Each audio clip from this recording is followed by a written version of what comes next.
Assalamualaikum warahmatullahi wabarakatuh. Salam sejahtera bagi kita semua. Kali ini kami kelompok 2 yang beranggotakan Sonia Ika Silviana, Imron Syadi, saya sendiri, dan Lutfi Hasanatul Muna. Kali ini kami akan mencoba membahas mengenai paradigma ekonomi kelembagaan. Pertama, ada beberapa topik bahasan yang akan kita bahas dalam penjelasan kali ini.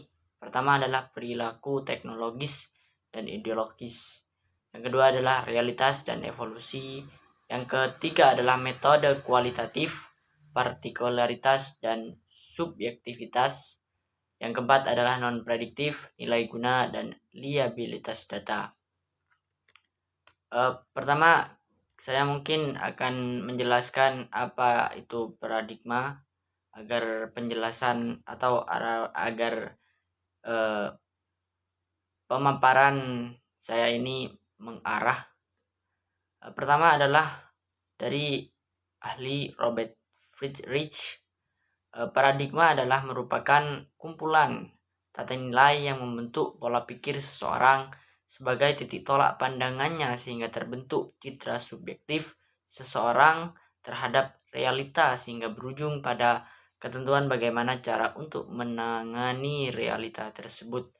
Nah, artinya paradigma itu merupakan sebuah tata nilai yang dipegang oleh seseorang untuk memahami sesuatu yang mengandung realitas yang ada di sekitar orang tersebut. Jadi paradigma ini memiliki peranan yang cukup penting dalam sebuah pikiran seseorang agar apa yang dipikirkan itu mengarah pada sesuatu yang memang hendak dimaksud. Ada banyak sekali penjelasan daripada ahli paradigma mengenai paradigma, tapi saya hanya sebut atau jelaskan satu saja dan teman-teman mungkin bisa membacanya sendiri. Saya akan lanjut terhadap penjelasan yang selanjutnya. Penjelasan yang selanjutnya adalah perilaku teknologis dan ideologis paradigma kelembagaan. Dalam analisis ilmu ekonomi itu, menurut Miller ada 4 cakupan. Yang pertama adalah alokasi sumber daya. Yang kedua adalah tingkat pertumbuhan, kesempatan kerja dan pendapatan dan harga. Dan yang ketiga adalah distribusi pendapatan, dan yang keempat adalah struktur kekuasaan. Di dalam memandang hal ini, ada banyak pandangan yang kemudian melihat empat cangkupan ini sebagai sesuatu yang memiliki hubungan. Pertama adalah pandangan dari ahli ekonomi klasik neoklasik bahwa segala sesuatu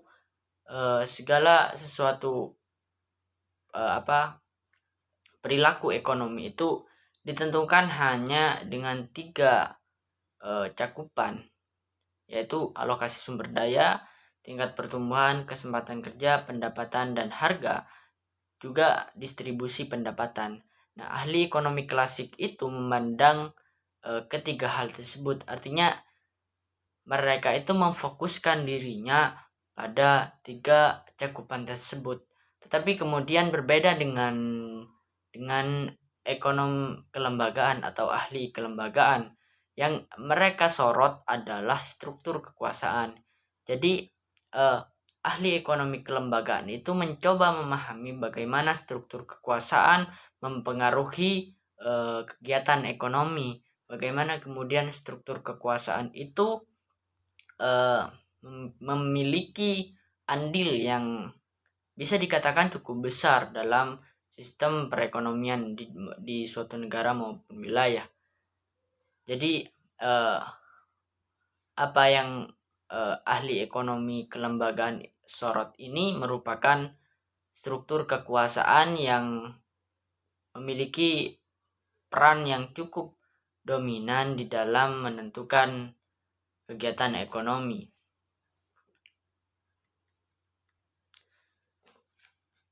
Jadi kalau kita kembali pada definisi apa itu kelembagaan, dan ini menurut Veblen, kelembagaan adalah merupakan kumpulan norma dan kondisi ideal yang diproduksi secara kurang sempurna melalui kebiasaan pada masing-masing generasi individu. Dengan demikian disebutkan bahwa fungsi kelembagaan berperan sebagai suatu stimulus dan petunjuk bagi perilaku seseorang individu. Jadi menurut Veblen ini kelembagaan merupakan suatu norma yang dimiliki oleh individu. Jadi ekonomi kelembagaan ini mencoba memahami realitas yang ada pada individu.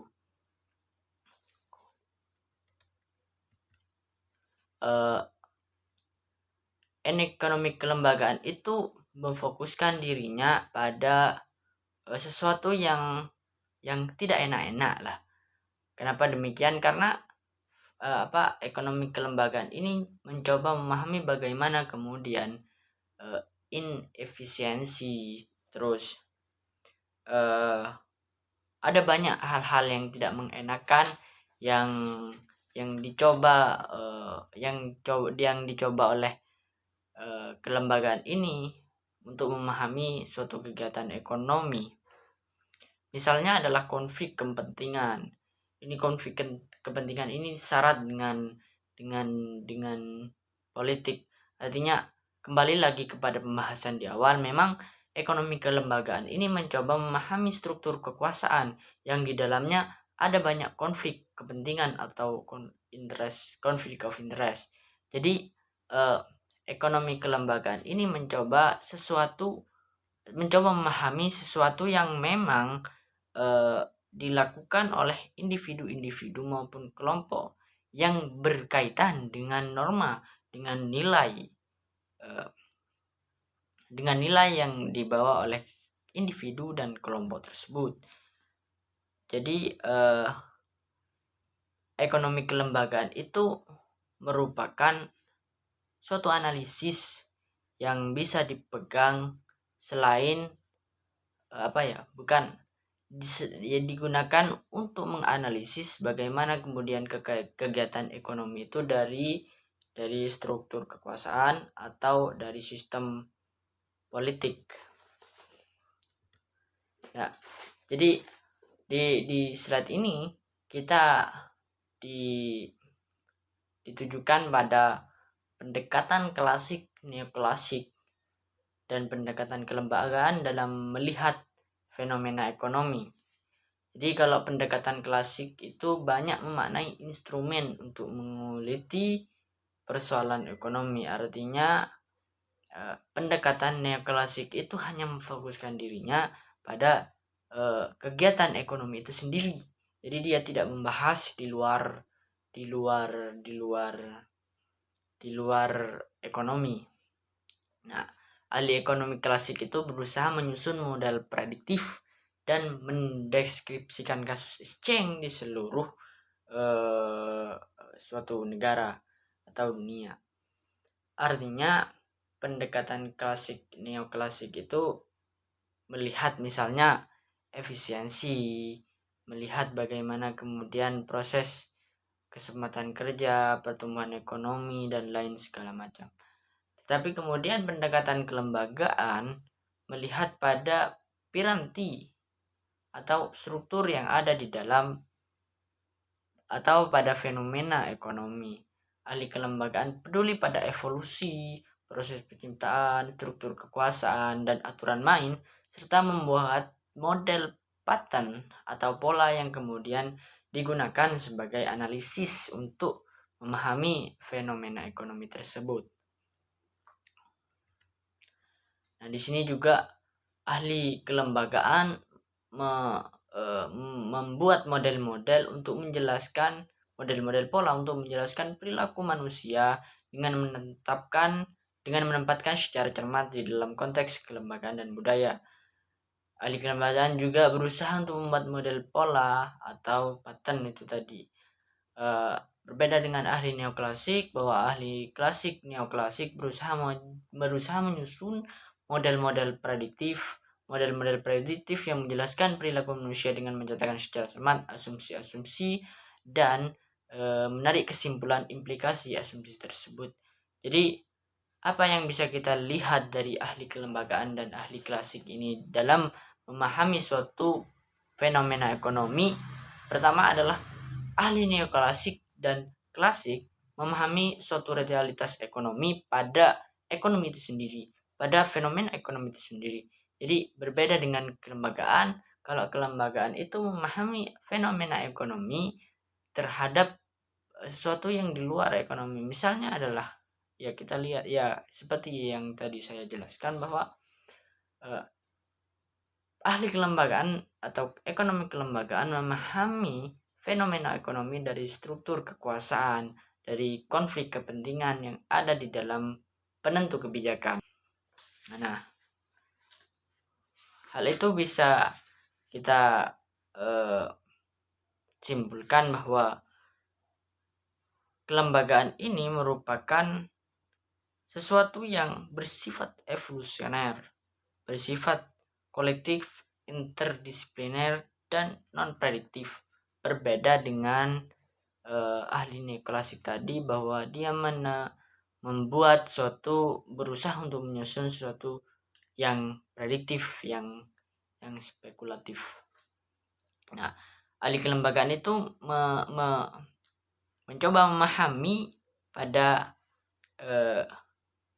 berfokuskan pada ketidakpastian, pada inefisiensi, pada konflik kepentingan. Berbeda dengan ahli neoklasik. Perkenalkan, nama saya Sonia Ika Silviana. Saya dari kelompok 2 Ekonomi Kelembagaan. Di sini saya akan membahas tentang realitas dan evolusi. Untuk melihat bahwa ilmu pengetahuan modern dapat dibedakan dari sisi persoalan subjeknya dan bukan dalam metodenya. Di sini ada 2. Yang pertama, mazhab formal berisi positivisme logis dan rasionalisme, sehingga ekonomi konvensional masuk pada kategori ini. Yang kedua, aliran holistik. Aliran ini berbanding terbalik dengan mazhab yang formal. Aliran ini mengungkap keyakinan perubahan subjek dan juga metode, sehingga ekonomi kelembagaan, ekonomi politik radikal masuk pada kategori ini. Selanjutnya, pendekatan kelembagaan lebih berkonsentrasi dalam menangkap dinamika realitas sosial atas objek yang dikaji. Realitas sosial dilihat lebih dari sekedar seperangkat hubungan yang spesifik, di mana proses perubahannya inheren dalam kelembagaan sosial. Kemudian disebut sebagai sistem ekonomi. Selanjutnya, perilaku manusia yang non-rasional dalam pembuatan keputusan ekonomi. Tindakan individu maupun kelompok bisa dipengaruhi faktor rasionalitas dan norma. Aturan-aturan tersebut dibuat dengan harapan dapat memandu individu untuk bertindak rasional. Akan tetapi pada kenyataannya bisa jadi aturan-aturan mengikuti tindakan rasional individu, terkadang tindakan rasional yang menghalangi norma sosial ataupun sebaliknya. Selanjutnya saya akan menjelaskan tentang metode kualitatif. Di sini ada 2 ya, partikularitas dan subjektivitas. Di dalam aktivitas ini ada kata kunci seperti termasuk metode kualitatif dan kuantitatif. Di sini ada 2 pendekatan ya. Pendekatan kuantitatif, yaitu kuantitatif memiliki 3 pandangan tentang fenomena sosial. Yang pertama partikular, yang kedua subjektif, yang ketiga non prediktif. Kemudian yang selanjutnya pendekatan kualitatif. Kualitatif memiliki 3 premis, yaitu yang pertama general, yang kedua objektif, yang ketiga terukur atau prediktif, dengan melalui keyakinan akan percaya bahwa fenomena sosial itu berlaku sejak universal.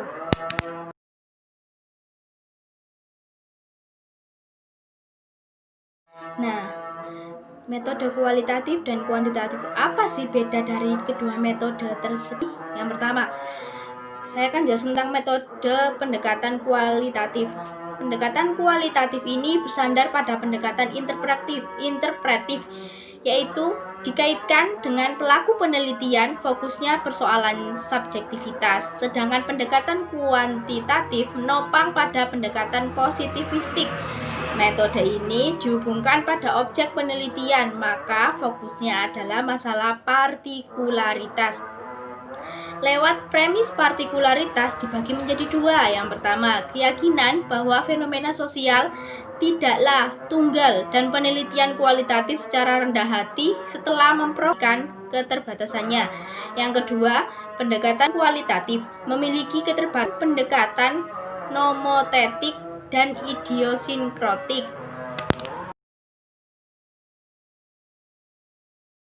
Selanjutnya yaitu nilai guna dan liabilitas data, di mana di sini disebutkan oleh pendapatnya Kaplan.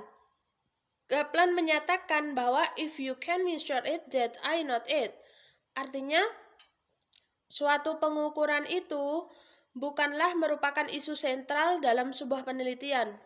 Di sini ada pernyataan lain.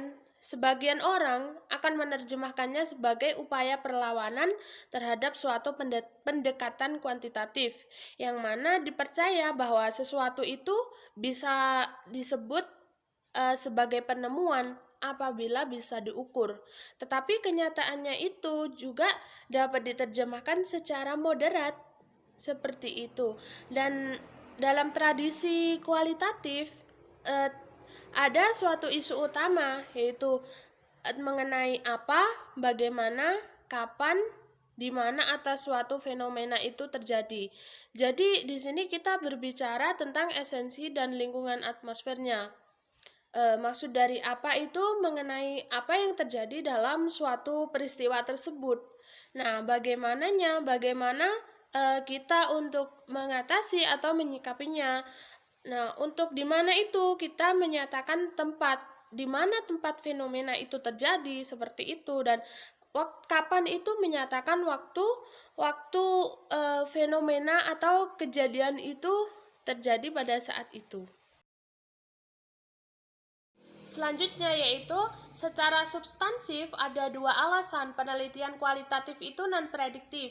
Untuk yang pertama yaitu penelitian sosial tidak harus tahu tentang kejadian yang ada di masa depan, di mana pengerjaan suatu penelitian itu dimaksudkan untuk memahami suatu perilaku sosial yang sedang terjadi. Nah, hal ini dilakukan untuk menyediakan ruang bagi seorang peneliti dan juga untuk merefleksikan suatu hal yang akan datang di masa depan sehingga dapat tercipta suatu kebijakan yang lebih baik. Kedua, yaitu secara pragmatis, nilai guna sebuah penelitian itu tidak terletak pada kemampuan prediktif, melainkan pada suatu kesanggupan untuk memberikan pemahaman baru melalui analisis ilmiah, di mana dengan pijakan inilah suatu peneliti atau suatu penelitian akan terus berupaya untuk menemukan dasar dari suatu persoalan objek penelitian tersebut tanpa kita itu harus mengeluarkan ambisi-ambisi yang sifatnya proyektif. Selanjutnya yaitu saya akan menjelaskan tentang non-prediktif, yaitu nilai guna dan liabilitas data.